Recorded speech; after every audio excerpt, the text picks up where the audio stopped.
আসসালামু আলাইকুম। Dream earning সাইটে আপনাদের সকলকেই স্বাগতম। এর আগের ভিডিওতে আমরা দেখেছিলাম কিভাবে গেটলেগ অ্যাকাউন্ট ক্রিয়েট করতে হয়। আজকের ভিডিওতে আমরা দেখব কিভাবে একটি টিকটক অ্যাকাউন্ট ক্রিয়েট করে গেটলেগ অ্যাকাউন্টের সাথে অ্যাড করতে হয়। তাই আমরা দেরি না করে চলে যাচ্ছি টিকটকে।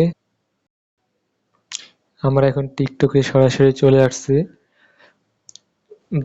যাদের মোবাইল নাম্বার দিয়ে খুলতে চাচ্ছেন আপনারা মোবাইল নাম্বার দিয়ে খুলতে পারেন। আমি মোবাইল নাম্বার দিয়ে অ্যাকাউন্ট ক্রিয়েট করব না, আমি জিমেল দিয়ে অ্যাকাউন্ট ক্রিয়েট করব, তাই আমি ক্রিয়েট উইথ গুগলে ক্লিক করে দিব। আমি একটি জিমেল সিলেক্ট করে দিয়েছি, কিছুটা লোডিং হচ্ছে দেখতে পাচ্ছেন। জিমেলটা সিলেক্ট করার পর এমন একটি ইন্টারফেস শো করছে, ডেট অফ বার্থ সিলেক্ট করতে বলছে, তাই আমি ডেট অফ বার্থ সিলেক্ট করে দিচ্ছি, যে কোনো একটা দিয়ে দিতেছি। দিলাম ডেট অফ বার্থ যা আছে দিয়ে দিলাম।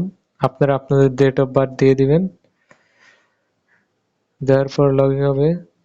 নাম দিতে বলছে, আপনারা আপনাদের নাম দিয়ে দিবেন। এখন আমাদের অ্যাকাউন্ট খোলা কমপ্লিট হয়ে গেছে। এখন আপনারা দেখতে পাচ্ছেন।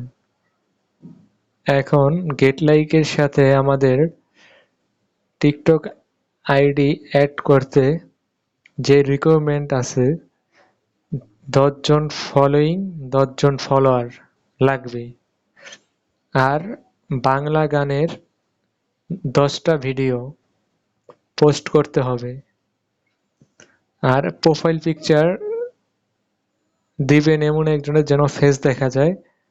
কোনো ছোট বাচ্চাদের প্রোফাইল পিকচার দিলে অ্যালাউ হবে না। এই কন্ডিশনগুলো ফুলফিল আপ হয়ে গেলে আমরা গেটলাইকের সাথে টিকটক অ্যাকাউন্ট অ্যাড করতে পারবো। গেটলাইকের সাথে কিভাবে টিকটক অ্যাকাউন্ট অ্যাড করা লাগে তা আমরা পরবর্তী ভিডিওতে দেখিয়ে দেব। এই ভিডিওতে দেখাতে গেলে ভিডিওটা অনেক বড় হয়ে যাবে। ধন্যবাদ, সবাই ভালো থাকবেন। Good bye.